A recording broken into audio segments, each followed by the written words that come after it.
práctico si el gobierno nacional, en vez de modificar el decreto 639 a través del 677, hubiera simplemente derogado el decreto anterior y hubiera traído pues todo compilado, por decirlo así, de una manera mucho más accesible en el decreto 677. Entonces, ese es el decreto realmente en el que nos tenemos que enfocar. Hay otras normas que regulan el beneficio, que son la resolución 1129 del Ministerio de Hacienda y Crédito Público. En esta resolución se define la metodología del cálculo, y también la circular externa 001 de 2020 de la UGPP. Esta circular externa está más que todo dirigida a las entidades financieras, que son las que van a estar encargadas pues de una parte de todo el procedimiento para acceder al beneficio. Entonces, también es importante pues que tengamos el contexto de que este es un beneficio creado para la mitigación de toda la situación que ha traído el COVID-19. Es un programa social del Estado, es un aporte temporal, no va a ser de manera permanente, sino temporal, y los fondos de donde va a salir el beneficio van a venir de un fondo precisamente que se creó para atender las necesidades generadas por el COVID, que se llama el Fondo de Mitigación de Emergencias, también conocido como FOME. Entonces, una vez teniendo lo anterior en cuenta con esta pequeña introducción, vamos a hablar de lo que más nos interesa, y es poder identificar si somos potenciales beneficiarios del programa de apoyo al empleo formal. Nos referimos a potencial beneficiarios porque de todas maneras, aunque nosotros consideremos que podemos ser beneficiarios, vamos a estar sometidos a una verificación que va a hacer la UGPP. Entonces, no por el solo hecho de entregarle los papeles a la entidad financiera, pues que en este caso es el banco, significa que van a ser beneficiarios, sino que más adelante les voy a explicar que eso todo tiene que surtir un proceso, y por eso nos referimos entonces a potencial beneficiario. Para el caso que nos interesa, que son las entidades sin ánimo de lucro, debemos cumplir todas las siguientes condiciones. Entonces, se cumplen todas las siguientes condiciones, nos convertimos en potencial beneficiario. La primera es haber sido constituido antes del 1 de enero de 2020. Contar con un registro único tributario. Estar obligada a presentar declaración de renta o declaración de ingresos y patrimonio. Aquí sí eso. Es decir, si no estoy obligada a presentar declaración de renta, entonces debo estar obligada a declarar, a presentar la declaración de ingresos y patrimonio. Si no estoy obligada a presentar ninguno de estos dos, inmediatamente soy descartado como potencial beneficiario del programa de empleo al apoyo, del programa de apoyo al empleo formal. Otra es estar obligada a presentar información exógena en medios magnéticos por el año gravable 2019. Demostrar la necesidad del aporte. La necesidad del aporte se demuestra con el mecanismo que estableció el Ministerio de Hacienda y Crédito Público en la resolución que ya les mencioné anteriormente, y más adelante vamos a ver cómo se acredita esta necesidad del aporte. Y por último, contar con un producto de depósito de una entidad financiera vigilada por la superfinanciera o por la supersolidaria.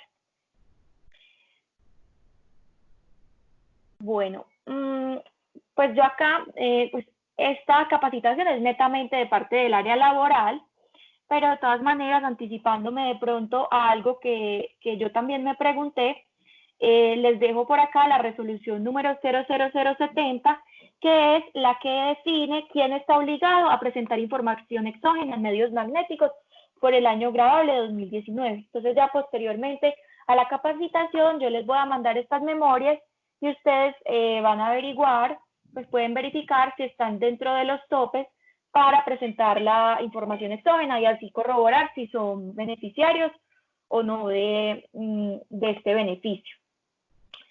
Ahora, una vez claras las condiciones de si somos potenciales beneficiarios o no, también es importante saber cuánto va a ser la cuantía del aporte que vamos a recibir. Entonces, lo que define el decreto 677 es que será hasta el 40% de un salario mínimo, que es equivalente a 351.000 pesos, y por el número de empleados considerados en el cálculo. Acá voy a ir despacio porque de pronto puede ser un poco confuso la manera en la que se calcula el número de empleados.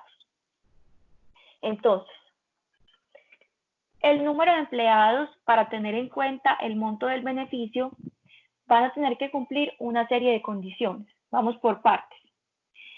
Vamos a ver cuáles son los empleados reportados en el PILA correspondiente al periodo de cotización inmediatamente anterior al de la postulación. Es decir, estamos en mayo, este va a ser el primer mes de postulación. Entonces tenemos que mirar cuántos son los empleados que reportamos en la PILA en el mes de abril. Cuando ya estemos mirando cuáles son los empleados que reportamos en la PILA en el mes de abril, vamos a tener que verificar si estos empleados que reportamos en el mes de abril cumplen una serie de condiciones. ¿Cuál es la primera de esas condiciones? Que los empleados que yo reporté en la PILA en abril deben corresponder al menos al 80% de los que yo tenía reportados en febrero de 2020. Es decir, los mismos empleados por los que yo voy a acceder al beneficio en abril tuvieron que estar reportados en la PILA de febrero. ¿Esto qué razón de ser tiene? No es que el decreto lo diga, pero es nuestra interpretación que, de acuerdo a todas las medidas que ha sacado el gobierno nacional tratando de procurar el empleo, la idea es que esas personas que sí procuraron el empleo y que sí conservaron a sus empleados sean las que van a ser beneficiarias de este apoyo mensual. Entonces, deben coincidir al menos el 80% de los empleados reportados en febrero de 2020. Las mismas personas no se deben confundir con el mismo número de empleados, sino que debe ser las mismas personas. Ahora, la segunda condición es que el número de empleados solicitados para el beneficio no puede ser mayor al número de empleados de la PILA de febrero de 2020. Es decir, si por alguna razón yo en febrero de 2020 tenía 50 empleados y ahora tengo 70 empleados, yo solamente voy a poder solicitar el beneficio por 50 empleados. Ahora, adicionalmente, cuando estemos revisando esa planilla de liquidación de aportes del mes inmediatamente anterior a la postulación, esos empleados que yo estoy teniendo en cuenta se les debió haber pagado la seguridad social por el mes completo, con un índice, con un ingreso base de cotización de un salario mínimo, mínimamente, y se debió haber cotizado el mes completo. Es decir, que si hubo novedad de suspensión o de licencia no remunerada, quedan inmediatamente descartados estos empleados para la obtención del beneficio. Otro requisito es que la planilla de febrero debió haber sido pagada máximo el 9 de mayo de 2020. Este requisito pues suena como raro, pero yo les voy a explicar cuál es la razón. Y es que precisamente el beneficio quiere, por decirlo así, premiar, darle la mano, colaborar a los empleadores que hayan sido juiciosos. ¿Quién no es un empleador juicioso, por decirlo así? El que solamente fue a pagar la seguridad social de febrero cuando se dio cuenta en mayo que salió un decreto que les iba a colaborar con 351.000 pesos por cada empleado. Entonces, el decreto se anticipó a las personas que quisieran aprovecharse del beneficio y solo por eso cumplir sus obligaciones laborales, y solamente se van a tener en cuenta entonces las planillas de febrero pagadas máximo el 9 de mayo de 2020.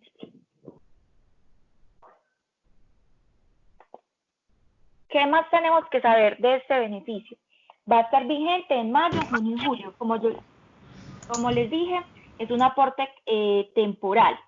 Se puede aplicar por una vez mensualmente y hasta tres veces.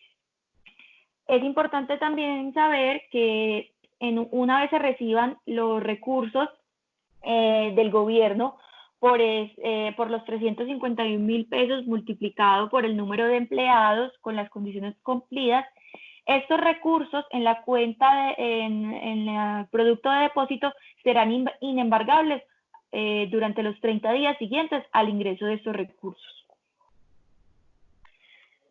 Entonces, claro lo anterior, nos vamos a adentrar en la resolución 1129, que es la resolución que expide el Ministerio de Hacienda y desarrolla con más detalle todos los requisitos para acceder al beneficio. Entonces, en esta resolución, pues como les dije, es expedida de acuerdo con las facultades que le otorgó el decreto 639. En el decreto 639 se especificó que el cálculo para la disminución de los ingresos lo establecería el Ministerio de Hacienda y Crédito Público. Apenas salió el decreto, muchos preguntaban, pero entonces ¿cómo hacemos? Y muchos revisores fiscales se pusieron a acreditar la disminución de aportes antes de que saliera esta resolución. Eso no va a ser válido, porque los revisores fiscales deben tener en cuenta lo que estableció esta resolución para hacer el cálculo que determina la disminución de aportes. ¿Qué más hizo esta resolución? Estableció el proceso y las condiciones a las que se deben sujetar las entidades financieras, la UGPP y en general otros actores. Estableció periodos, plazos y restitución. Para que ustedes conozcan, el encargado de transferir los recursos va a ser el Ministerio de Hacienda directamente. No va a ser la entidad financiera a la que ustedes les presenten el formulario o la UGPP. El encargado de la transferencia de los recursos es de manera principal el Ministerio de Hacienda. Entonces vamos a desarrollar lo que establece la resolución 1129 de los requisitos para hacerse acreedor del beneficio. Entonces, se va a tener que presentar un formulario estándar de la UGPP, es decir, la UGPP saca un formulario y en este formulario se identifica el beneficiario, se establece que se tiene interés de ser beneficiario y bajo la gravedad de juramento el representante legal debe aclarar que esa entidad que quiere ser beneficiario no tiene una participación de la nación o de entidades descentralizadas mayor al 50% de su capital. Entonces, adicional al formulario viene algo que es no lo más importante, pero sí lo principal, por decirlo así, que es lo que ustedes van a tener que verificar junto con su revisor fiscal. Y es una certificación, entonces, firmada por el representante legal y por el revisor fiscal, si no tienen revisor fiscal, por el contador, dependiendo de lo que esté obligado, certificando la disminución de ingresos e indicando también, bajo la gravedad de juramento, que los empleados sobre los que se está solicitando el beneficio recibieron salario en el mes inmediatamente anterior al mes de la postulación. Entonces, es una certificación en la que yo digo, vea, le certifico que he disminuido ingresos en más del 20% y que además en el mes de abril yo le pagué el salario a todos mis empleados. Ah, bueno, ¿y qué pasa si yo no tenía recursos para pagar el salario a mis empleados y les estoy debiendo salario? Entonces, en esta misma certificación se indica que pues se hace un compromiso de que las obligaciones laborales se pagarán dentro de los 5 días hábiles posteriores a la recepción del beneficio. Hay algo que les quiero aclarar en este momento, y es que muchas personas han entendido que este beneficio es para los empleados. Este beneficio no es directamente para los empleados. Este beneficio es una ayuda a los beneficiarios, que son los empleadores, sea personas jurídicas o personas naturales o entidades sin ánimo de lucro, en el caso de ustedes, para cumplir con las obligaciones laborales. ¿Sí? No es que los 351.000 pesos le van a llegar directamente a la cuenta de los empleados, ni que la entidad sin ánimo de lucro esté obligada a darle, además del salario, 351.000 pesos a los empleados. No, así no es. Es un apoyo para los empleados poder cumplir con sus obligaciones, para los empleadores poder cumplir con sus obligaciones laborales. Entonces, quería hacer esa claridad porque ha sido recurrente que la gente diga que está esperando que ya le llegue a su cuenta los 351.000 pesos, y eso no es tan así. Bueno, entonces, además del formulario y la certificación firmada declarando toda esta información, se debe allegar la copia del registro único tributario. Vamos a continuar ahora con cuál es el método para calcular la disminución. Entonces, esta resolución del Ministerio de Hacienda nos trae dos opciones. Bien puede uno acreditar la disminución de ingresos comparando los ingresos de abril 2020 con los de abril de 2019, o también puede escoger decir que su disminución de ingresos efectivamente fue mayor del 20%, pero por haber utilizado otro método que es comparar los ingresos de abril de 2020 con el promedio de lo que fueron los ingresos de enero y febrero de 2020. No importa cuál de estas dos opciones se escoja, la resolución da las dos opciones a la libre elección del potencial beneficiario, que sí es importante que en la certificación que le vamos a entregar a la entidad financiera estemos poniendo de presente cuál de estos dos métodos fue el que utilizamos para acreditar la disminución de los ingresos. Ahora, esta resolución también trae una información muy importante y es el calendario para la postulación. Hay otra información que también trae la resolución e incluso una circular de la UGPP que le pone plazos a las entidades financieras y a la UGPP. Pero lo que a nosotros nos interesa son los plazos de postulación. Entonces, para postularse en mayo se tiene del 22 al 29 de mayo. Bueno, acá me preguntan que desde cuántos empleados aplica. Pues si la entidad sin ánimo de lucro tiene 3 empleados, para 3 empleados aplica. Si tiene 5 empleados, para 5 empleados aplica. Y si tiene 50, para 50 aplica. ¿Qué es lo que hay que tener en cuenta? Compararlo con la planilla de liquidación de aportes del mes de febrero, mirar si estos empleados tuvieron pago de la seguridad social durante todo el mes, mirar que no hubieran tenido novedades de licencia no remunerada o suspensión de contrato, ¿sí? Y mirar que coincida el 80% que les mencionaba. Bueno, si quiere la persona que hizo esa pregunta, activa su micrófono y me dice si le queda clara la respuesta. Hola, buenas tardes. Hola. Bien, gracias. Bueno, ¿desde cuántos aplica? O sea, ¿cuál es el mínimo de trabajadores? Sí. No, no hay un mínimo de trabajadores para las entidades sin ánimo de lucro ni para las personas jurídicas. No hay un mínimo. El que tiene mínimo para acceder al beneficio es una persona natural que mínimamente debe tener 3 empleados. Listo, muchas gracias. Ok.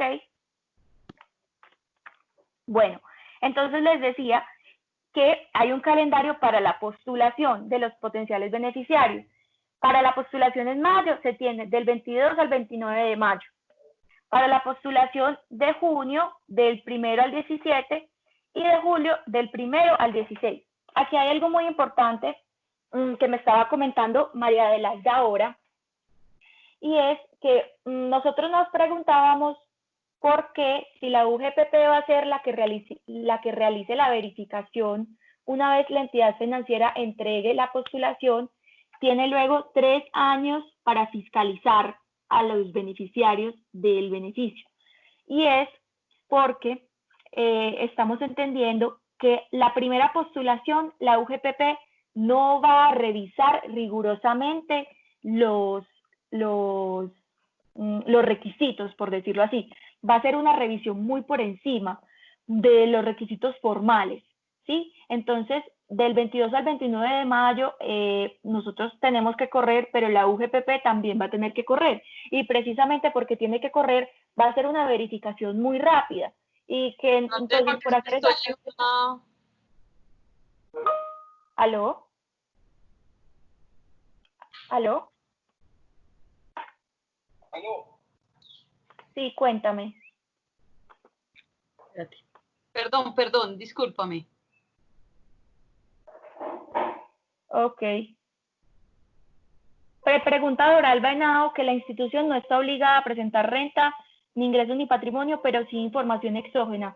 Pues yo creería que no aplican al subsidio, porque el decreto es muy claro en decir, debe estar obligada a presentar declaración de renta o declaración de ingresos y patrimonio y debe estar obligada a presentar información exógena. Por lo que yo creería que no aplican al subsidio. María Adelaida. ¿Aló? Sí, cuéntame. Es que te hice una pregunta antes sobre lo del reporte de los ingresos que te entendí, no sé si escuché mal, enero, febrero, no son los 3 últimos meses. No. Para el reporte de ingresos. Para el método de la disminución de ingresos del 20%, se tiene en cuenta una de dos opciones. O el promedio de los ingresos. María, ¿me puedes ayudar, por favor, devolviéndonos en la presentación? Ah, bueno, ya estás ahí. Se comparan los ingresos de enero y febrero de 2020, no de enero, febrero y marzo. Enero y febrero de 2020 comparados con los ingresos de abril, o los ingresos de abril de 2020 con los ingresos de abril de 2019. Pero el promedio es solamente de enero y febrero. Perfecto, muchas gracias. Ok. Bueno, entonces. Qué pena, discúlpame que no te dejé avanzar. Lo que pasa es que tuve problemas y no había podido entrar. Pero preciso en el momento que entré estabas hablando de la declaración de renta o de ingresos. De pronto me puedes colaborar repitiendo esa parte porque en ese preciso momento fue que ingresé. Gracias. Sí, mira. María, devolvámonos porfa a eso. Muchas gracias. Entonces, mira, te aclaro, para verificar que tú eres potencial beneficiario del beneficio, debes cumplir con todas estas condiciones. Haber sido constituida antes del 1 de enero de 2020. Contar con un registro único tributario. Debes estar obligada a presentar declaración de renta o declaración de ingresos y patrimonio. Y debes estar obligada a presentar información exógena en medios magnéticos por el año grabable de 2019. Se debe demostrar la necesidad del aporte haciendo el cálculo con el método que les estaba explicando, y debes contar con un producto de depósito en una entidad financiera vigilada o por la superfinanciera o por la supersolidaria. Esos son los requisitos. Sí, nosotros vamos a enviarles la presentación.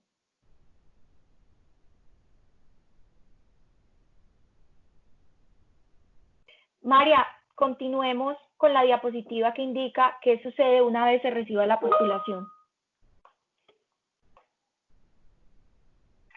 Bueno, entonces, como les decía, el potencial beneficiario va a presentar la solicitud a su entidad financiera.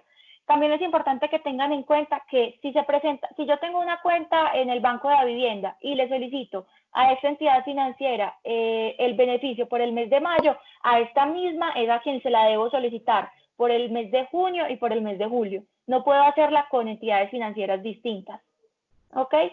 Y hay otra pregunta que también ha surgido, y es, ¿yo debo presentar la solicitud ante la misma entidad financiera con la que pago nómina? La respuesta es no necesariamente. Si usted quiere, lo puede hacer. Y si tiene otro producto de depósito y quiere utilizar otro, también está bien. Entonces, respetando las fechas de postulación que les indiqué, se entrega la información, que es el formato predeterminado, la certificación y lo que ya les mencioné, el registro único tributario, a la entidad financiera. La entidad financiera va a remitir esto a la UGPP. La entidad financiera va a hacer una verificación, de forma. La entidad financiera no es la encargada de hacer una verificación de fondo. Entonces, remite la información a la UGPP.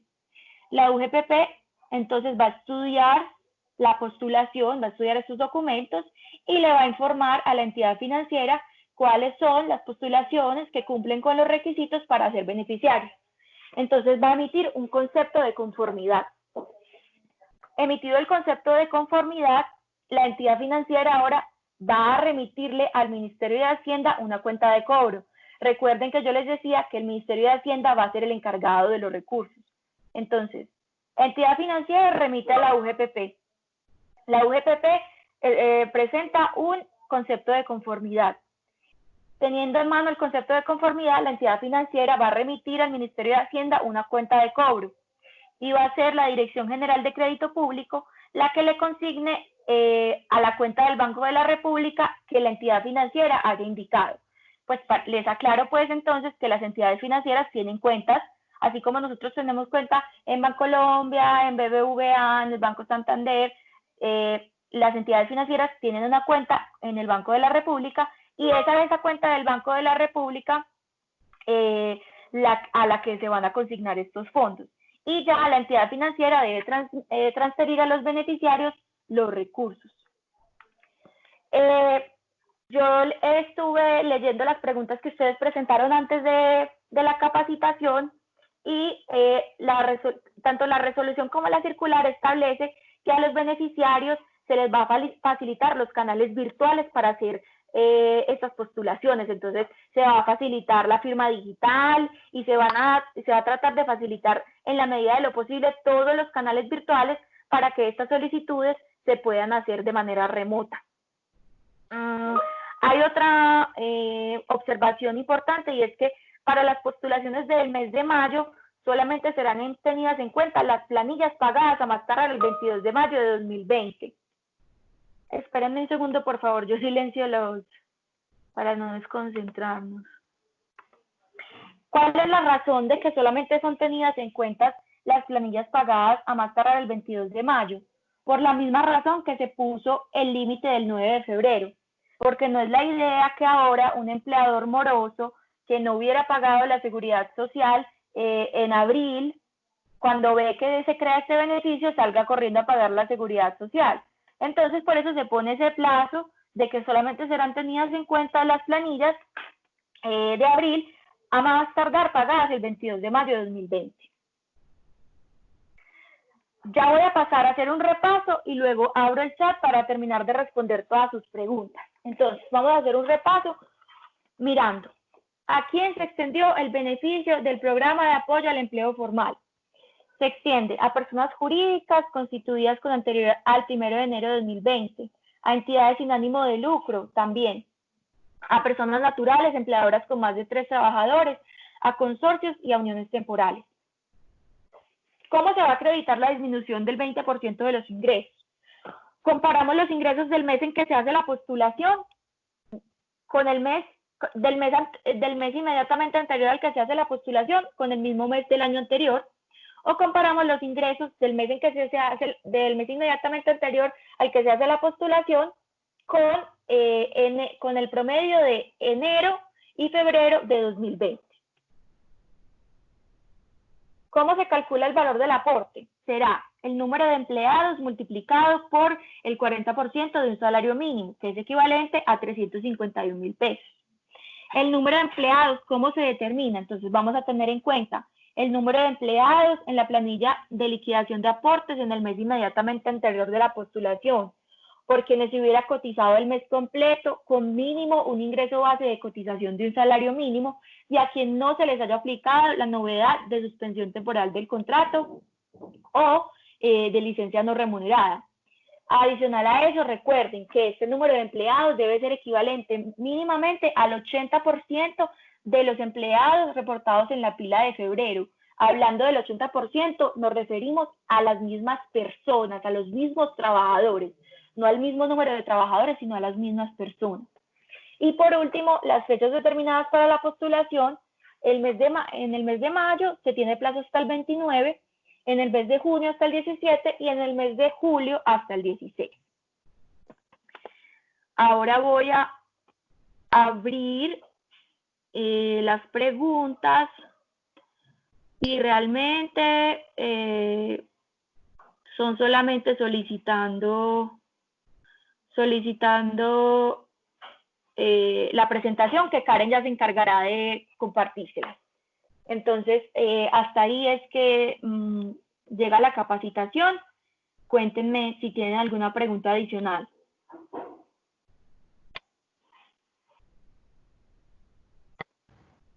Te pregunto,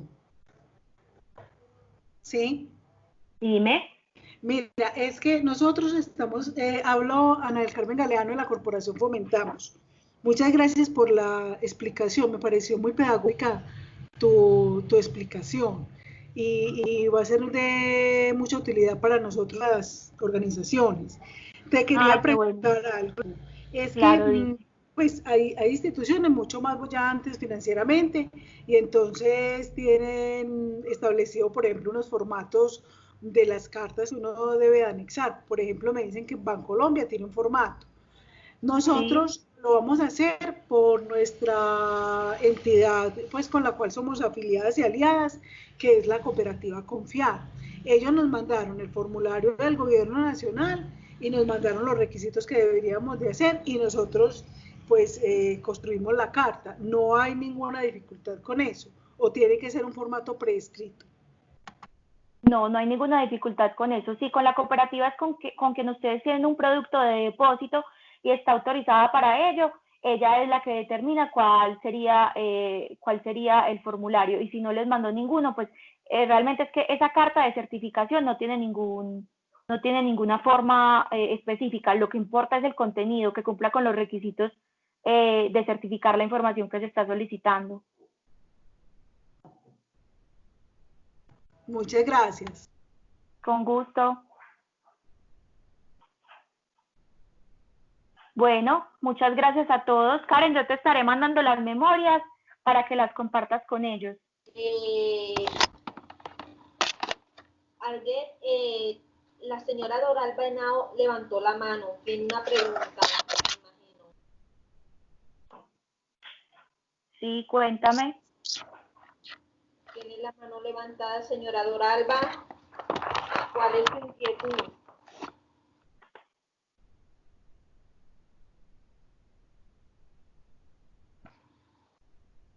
Señora Doralba. Hay una persona que me pregunta, yo aprovecho para responder, hay una persona que me pregunta, para empleados que tienen menos del salario mínimo porque trabajan medio tiempo, ¿se puede acceder al subsidio? Si ellos ganan medio salario mínimo, pero se debió haber cotizado por un salario mínimo. Si el IBC es de un salario mínimo, se tiene derecho al beneficio. Lo que importa no es el salario, sino el ingreso base de cotización. ¿Cuál es el ingreso base de cotización que se indicó en la planilla? Debe ser mínimamente un salario mínimo. Siendo mínimamente un salario mínimo, se puede acceder al beneficio por esos empleados.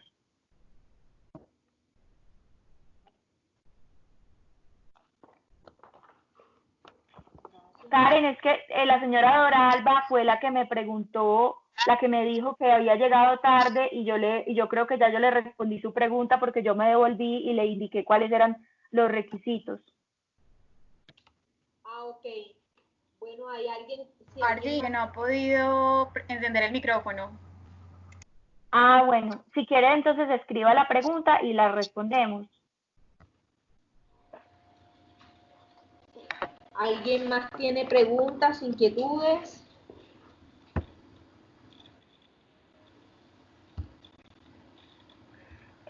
Sí, Doralba, eso lo puede confirmar en el decreto 677 del 19 de mayo de 2020. Ahí salen los requisitos y ahí puede verificarlo. Decreto 677 del 19 de mayo de 2020. ¿Alguna inquietud o duda?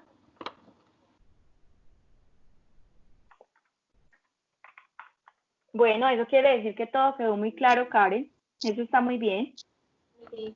Arguet, bueno, queremos primeramente agradecerle a la Fundación Pro Bono, que fue el intermediario para poder establecer esta charla con contexto legal con ustedes, y agradecer a todos por asistir. La grabación será enviada a cada uno de sus correos electrónicos. Entonces, en un rato se las estaré enviando para que lo tengan presente. Si quieren volver a repetir la grabación, las memorias estarán ahí. Les agradecemos entonces por participar. Gracias, Arguet, por colaboración, por explicar la charla. Bueno, con mucho gusto. De todas maneras, todos los asistentes recuerden que por ser entidades sin ánimo de lucro, ustedes también pueden elevar sus solicitudes a la Fundación Pro Bono, y a través de la Fundación Pro Bono también les podemos aclarar dudas o asesorarlos en otros aspectos que necesiten, no solamente laborales. Entonces, muchas gracias a todos, que tengan una feliz tarde. A ustedes muchas gracias, muy amables. Bueno, Muchas hasta gracias, muy luego. amable. Muy Estén muy pedagógico. bien. Gracias.